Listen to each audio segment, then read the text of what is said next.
I am Adam, a naval officer who learned that true authority never requires raising your voice. For my entire life, my father used his military background to brutally intimidate and dominate everyone around him until the fateful night he finally pushed me too far. We were standing in the kitchen when his face flushed with anger, and he repeated the exact line he had used to control our household for decades. He slammed his heavy hand against the wooden kitchen table and shouted loudly, "In this house, I give the orders." I remained completely calm, looking straight into his eyes before quietly replying, "No, I am the head of this family." I placed a small velvet box on the counter, opened it to reveal 2 silver stars, and said I served as the acting admiral of the U.S. Navy. Actually, a colonel. "You are dismissed." The man who had terrorized our household for years suddenly stood there trembling uncontrollably as the undeniable reality of my superior rank completely shattered his fragile illusion of dominance. Have you ever been forced to stand up against a toxic family member who aggressively used their perceived authority to belittle or control your life? Share your experiences in the comments below, because speaking your truth might give someone else the courage they desperately need today.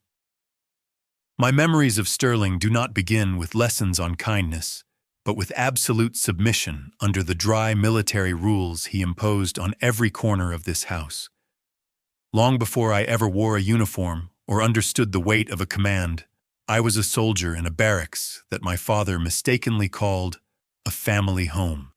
Every morning at exactly 5 o'clock, the heavy oak door to my bedroom would swing open with a violent thud that shook the very foundation of my sleep.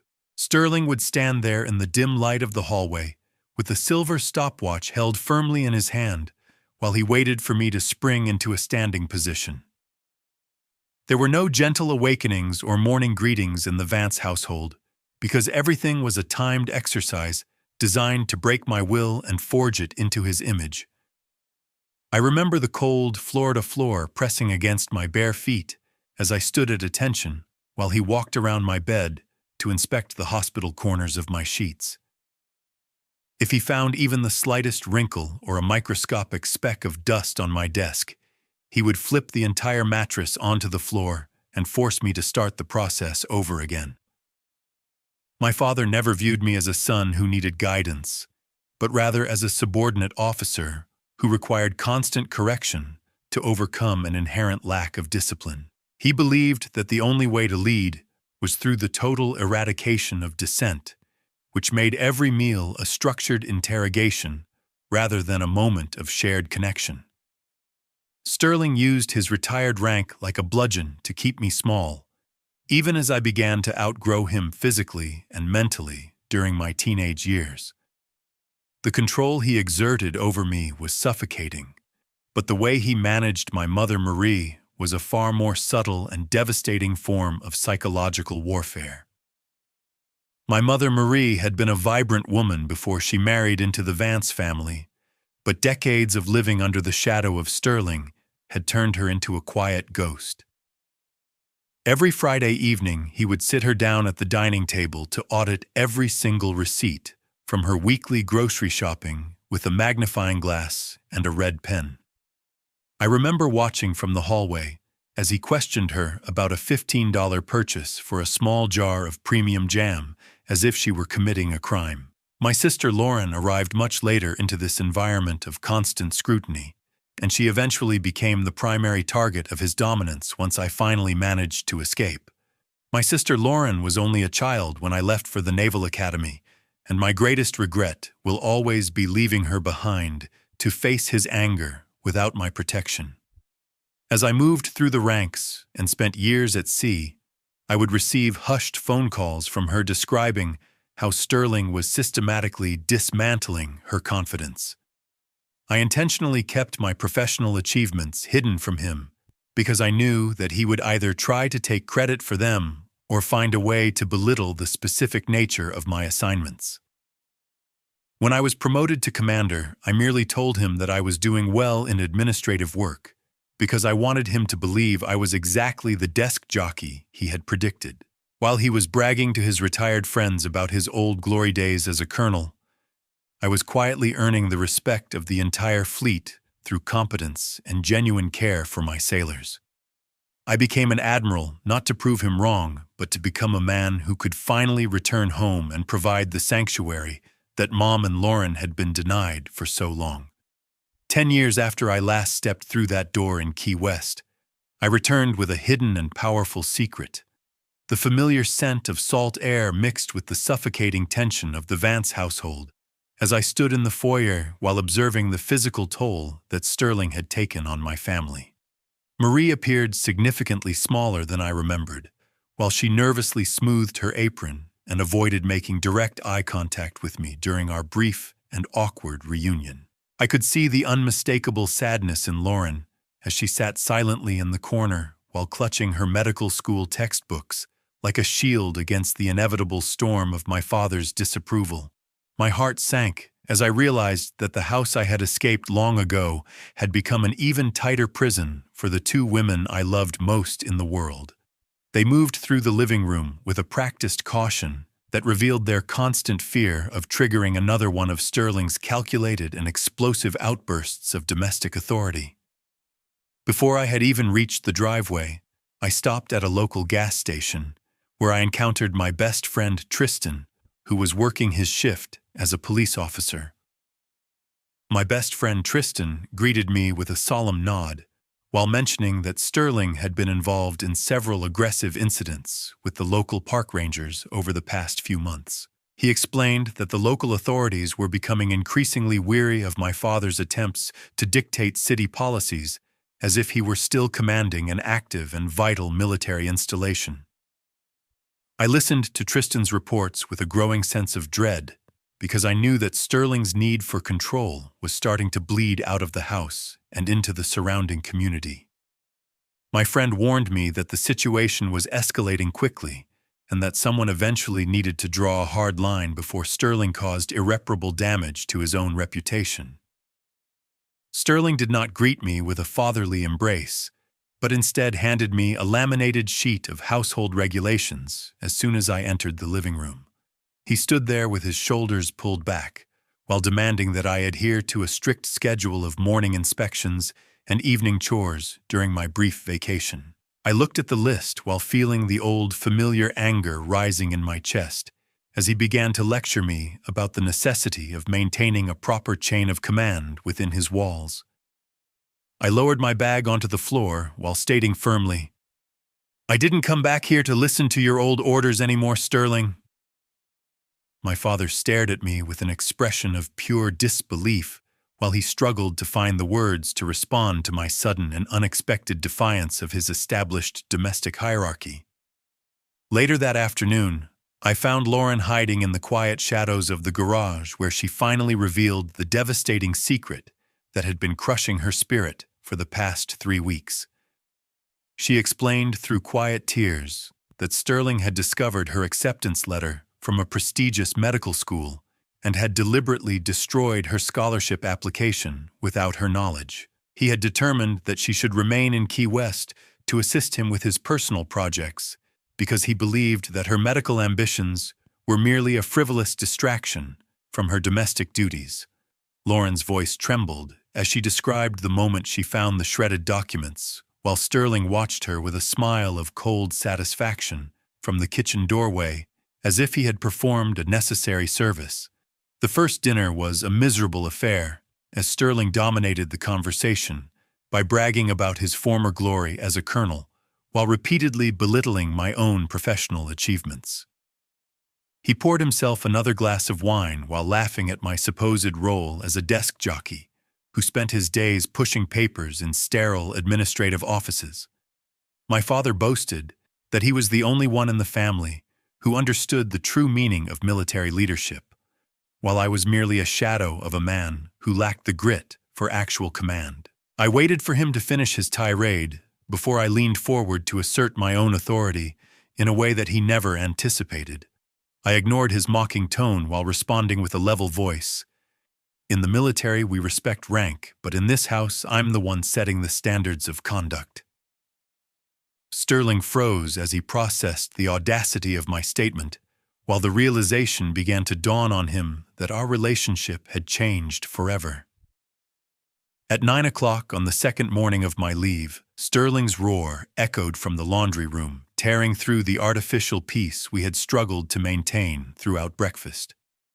The jarring sound was a painful reminder of the psychological warfare he had waged against Marie and Lauren during every single year of my long and deliberate absence. He had discovered a tiny, crumpled receipt for a $15 personal item that Marie had bought for Lauren to help her prepare for her upcoming studies. Sterling stood over Marie while waving the paper in her face like a criminal indictment and accusing her of being an ungrateful and expensive burden to his reputation. He shouted that her reckless spending was a direct insult to the disciplined military lifestyle he had cultivated, and that she was destroying the family's financial stability.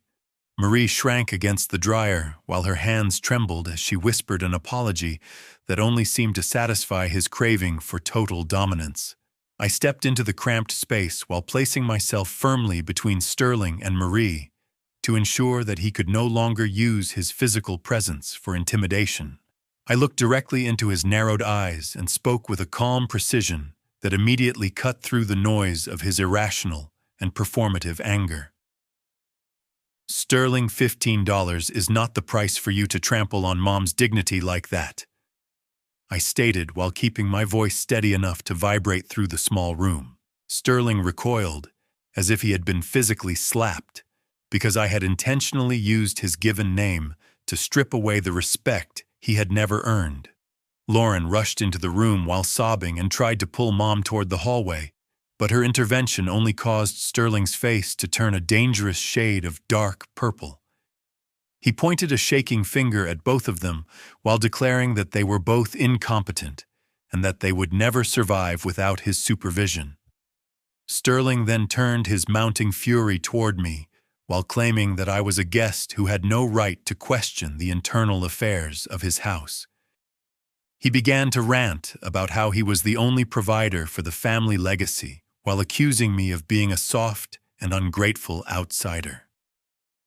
I waited for a moment of silence before I decided to drop the heavy truth about the financial ruin he had been secretly hiding for months.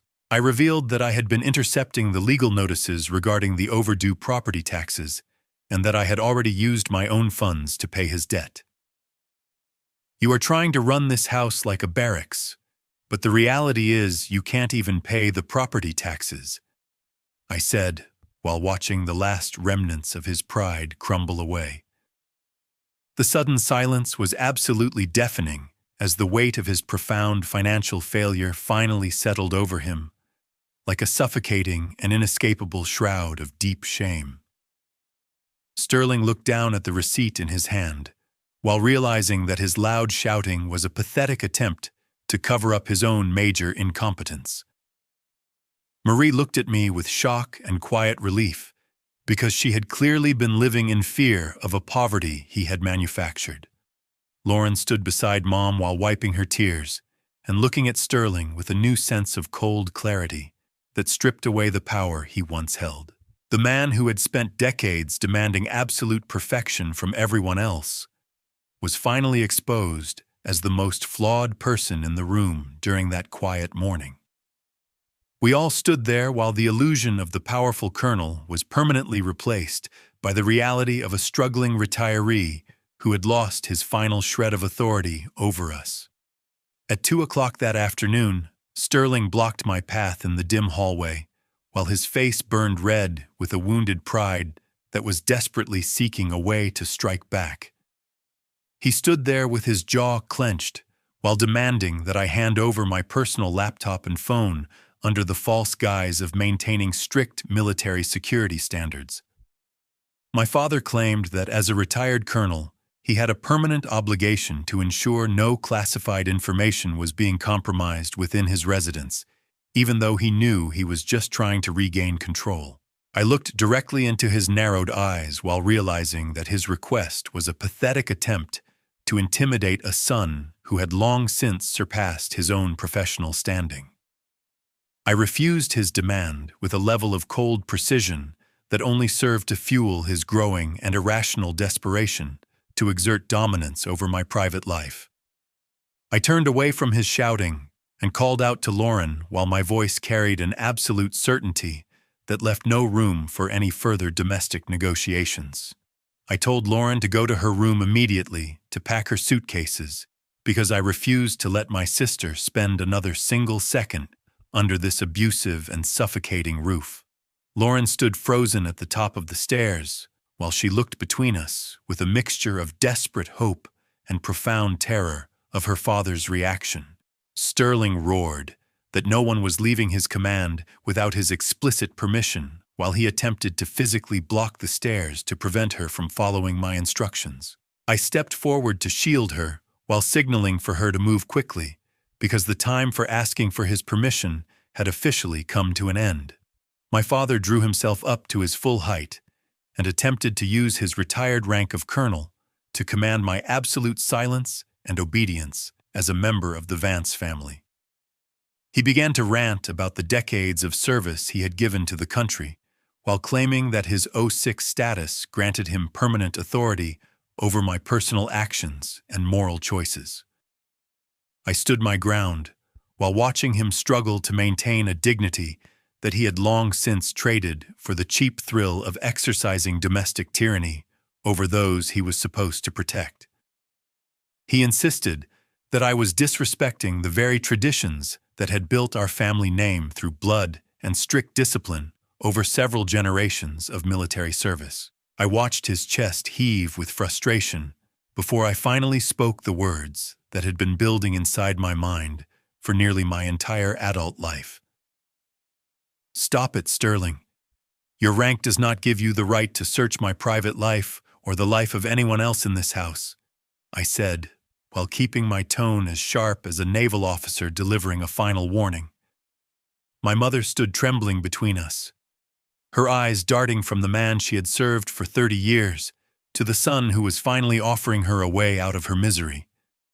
I reached out to take her hand for the first time in a decade while I asked her to choose between the path of freedom and the continuation of this meaningless servitude. I told Mom that she did not have to live in fear of a man who used a $15 receipt as a weapon against her inherent dignity. I looked back at Sterling and made it clear that his days of using my sister as a tool for his own ego were officially over. "Lauren is coming with me, and you will never have the chance to use her as a pawn to satisfy your ego again," I declared, while ensuring my words left no room for his typical and aggressive interruptions. Sterling finally lost his composure completely and threatened to disinherit me while promising to evict every one of us from the property by the following morning. He shouted that he would strike my name from the family records and ensure that I never received a single cent of his supposed military legacy or his personal fortune. I merely looked at him with a sense of pity because I knew that his empty threats were the final gasps of a man whose power had completely vanished. That night, when the coastal lights of Key West began to fade behind a thick salt mist, the kitchen became the final battlefield for Sterling's grand illusion. I was sitting at the wooden table while reviewing a series of urgent operational reports from the Pentagon when my father stepped into the room wearing his old dress uniform. He had polished his brass buttons and straightened his medals to create a suffocating atmosphere of military discipline designed to intimidate me during my late-night work. Sterling stood in the doorway with his chin held high while he stared at me as if I were a fresh recruit who had just committed a major infraction on his watch. He ignored the flickering light of my laptop screen while he prepared to deliver the final blow to my remaining sense of autonomy within his house. His voice carried a sharp and biting edge that cut through the silence of the quiet house, while he began to list my supposed failures as a son and an officer. Sterling eventually reached the peak of his irrational fury, while he looked at me with pure contempt, and called me a traitorous son for daring to challenge his domestic authority. He slapped his hand against the counter and demanded that I stand at attention immediately to receive a formal and harsh punishment for my perceived insolence. I remained seated while watching the man I once feared turn into a hollow caricature of the leadership he claimed to represent to the world. Sterling shouted that I was a disgrace to the uniform and that he would ensure my career was ruined because I lacked the basic respect required for a member of the Vance family. I did not react to his shouting, but instead reached slowly into my travel bag to pull out the small leather box containing my official rank of Rear Admiral. I placed the silver stars and my '07 commission papers onto the table with a calm and deliberate motion that caused the room to go absolutely silent. Sterling's face drained of all color while he stared at the 2 silver stars, as if they were written in a language that he was suddenly unable to comprehend. I watched him process the devastating reality that he had been relentlessly insulting his own superior officer for the past several days. Sterling, you are standing before an admiral of the United States Navy, and your behavior is sufficient to be brought before a court-martial if you were still on active duty, I said, while keeping my voice level and cold. My father stood there trembling uncontrollably, while his muscle memory forced his body into a stiff and awkward position of deference that he could no longer fight. I leaned forward while explaining that the coercive power he had utilized to terrorize Marie and Lauren for decades was nothing more than a pathetic mask for his own deep insecurities. I told him that the legitimate authority I held was earned through 20 years of actual sacrifice and the heavy responsibility of commanding thousands of sailors in hostile waters. Sterling had confused the fear he inspired in his family with the genuine respect that a true leader earns from those who choose to follow him. He looked at the floor while realizing that his entire identity as the dominant colonel of the household had been completely and permanently dismantled in a single moment of clarity. The silence in the kitchen was heavy with the weight of his mounting humiliation as he realized that he had no tactical options left to reclaim his lost ground. I stood up slowly and adjusted my posture while I prepared to deliver the final order that would end his long and suffocating reign over our family. You have been dismissed from our lives. Take off that uniform because you are no longer worthy of it, I declared while my words echoed through the house with a finality that left no room for any further argument. Sterling remained paralyzed in the center of the room while he stared at the silver stars with a sense of defeat that was both absolute and irreversible. He looked like a small and broken man who had finally run out of people to control while the salt mist continued to swirl outside the dark windows of the kitchen. The following morning, the dry and persistent knocking of my lawyer Marcus signaled the complete collapse of the patriarchal empire that Sterling had spent his entire life building. My lawyer Marcus stood in the doorway with a thick stack of legal documents that effectively stripped my father of every remaining shred of his domestic authority while providing a clear path for Mom's financial recovery. He explained with a professional and detached tone that I had officially purchased the mortgage from the bank several months ago, and that the title was now held exclusively by Marie and myself. Sterling stared at the papers, while his hands shook with a mixture of rage and profound disbelief because he had never imagined I would use my financial power to outmaneuver him so completely. He realized that the house he had used as a fortress for his tyranny was no longer his property to command or control during any future domestic disputes. I looked at him with a cold and unwavering gaze while Marcus finished serving the formal notice of eviction to the man who once thought he was invincible. Sterling tried to lunge forward while claiming his inherent rights as a husband and a father, but the heavy hand of my friend Tristan was there to immediately restrain his aggressive movements. Tristan had coordinated with the local police department to ensure that no aggressive or violent outbursts would be tolerated within the vicinity of the residence during this official legal transition. My father shouted that this was an act of high treason against the family name, while he glared at the officers who were standing on his front porch in their crisp uniforms. I stood between Marie and Sterling to ensure that her first day of freedom would not be ruined by his predictable and toxic desperation to regain his lost ground through verbal abuse. The neighbors began to peek through their curtains while witnessing the humiliating downfall of the man who had always tried to impress them with his superficial and performative military prestige. I stepped toward him while holding out my hand to receive the keys, and I delivered a final ultimatum that left no room for his typical and exhausting psychological delays. I informed him that he had exactly 15 minutes to pack his most essential personal belongings before he would be physically removed from the premises by the local authorities who were waiting in the driveway. "This is a legal eviction notice, Sterling. You used control to possess this house, and now you are losing it in that exact same way," I said, while keeping my voice as sharp as a naval officer delivering a terminal order. Sterling looked around the living room as if he were seeing it for the first time, while the realization finally sank in that his reign of terror had reached its inevitable and permanent end. He realized that his loud shouting would no longer be enough to save him from the legal and moral consequences of his decades of domestic abuse. In a moment of total desperation, Sterling turned toward Mom and begged her to intervene on his behalf by reminding her of the decades they had spent together under this Florida roof. Marie did not flinch or look away, but instead, she moved to stand firmly behind my shoulder to indicate her absolute and unwavering solidarity with my decision to end his control. She spoke with a quiet and steady strength that I had not seen since I was a small child, while she told him that she finally deserved a life of peace and personal dignity.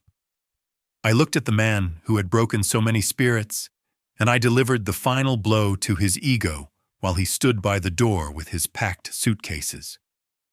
"Don't ever come back here, because from this very moment you are a complete stranger to my mother and me," I declared, while ensuring my words carried the full weight of my established naval authority. As Sterling walked toward the street with his single suitcase, I realized that his punishment would extend far beyond the loss of this physical property or his domestic influence. I had already made the strategic decision to inform the local veterans associations about his history of domestic harassment and his professional misconduct toward a superior officer during my visit. Sterling would find himself completely isolated from the social circles he had utilized to maintain his public image as a respected and honorable military leader for so many years. He walked past the neighbors who were watching with a mixture of shock and quiet satisfaction, while the illusion of the powerful colonel was permanently shattered in the bright morning light. We watched from the porch as he drove away from the life he had destroyed with his own hands, while Marie took a deep breath of the fresh Florida air for the very first time in many years. 6 months after the waves in Key West witnessed Sterling's departure, I stood on the deck of an aircraft carrier looking out at the ocean where true freedom had finally taken root in my family. Marie has transformed the coastal house into a vibrant space of her own while opening a small independent bookstore near the historic Key West harbor. She enjoys a level of financial independence that she was previously denied for decades, while managing her own business accounts without the constant threat of a shouted lecture. My mother now walks with a sense of purpose and a lightness in her step that reveals the heavy weight she has finally shed after so many years of silence. She spends her quiet afternoons hosting local book clubs, while her home is filled with the laughter of genuine friends, rather than the suffocating silence of Sterling's discipline. My sister secured a prestigious medical scholarship at a university in a different state, where she is already excelling in her demanding surgical studies. She has proven to everyone that her intellectual ambitions were never a frivolous distraction, but were actually the foundation of her true professional calling in life. Lauren frequently sends me messages about her complex clinical rotations, while she expresses a deep gratitude for the quiet environment that now allows her to focus on her brilliant future. She is no longer the frightened girl who had to hide her textbooks, because she is now a confident woman who understands her own worth as an independent individual.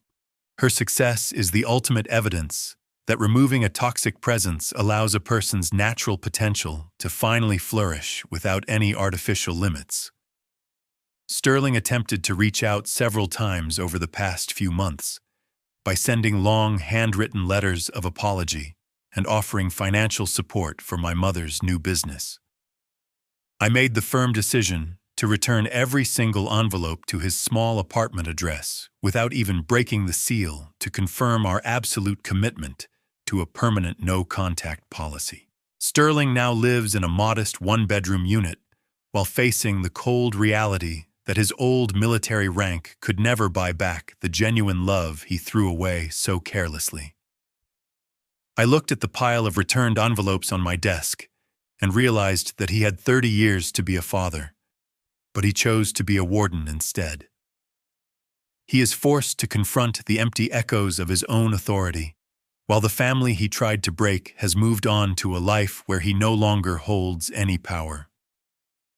I realized while standing on that carrier deck that true leadership is about empowering those around you to become stronger and more capable versions of themselves. Sterling had spent his entire life making people feel small, but he only succeeded in creating a legacy of fear and profound resentment among those who should have loved him. Real authority is a heavy responsibility that requires compassion and the wisdom to recognize the inherent dignity in every individual regardless of their position or rank. I am proud to lead my sailors with the same level of respect that I fought to secure for Marie and Lauren within our own household. Establishing firm boundaries with toxic family members is a vital act of self-preservation that allows you to reclaim your personal identity and your moral autonomy. We must understand that shared blood does not grant anyone the right to systematically dismantle our dignity or control our life choices through fear and intimidation. True power is never found in the volume of a shouted command, because it resides in the quiet strength of compassion and respect for human freedom. Choosing to walk away from a destructive relationship is an act of profound courage that opens the door to healing and growth. I want to sincerely thank everyone who listened to my story until these final moments, because your support truly means everything to me. I value your presence and would deeply appreciate hearing your thoughts on how you dealt with controlling family members in the comment section below.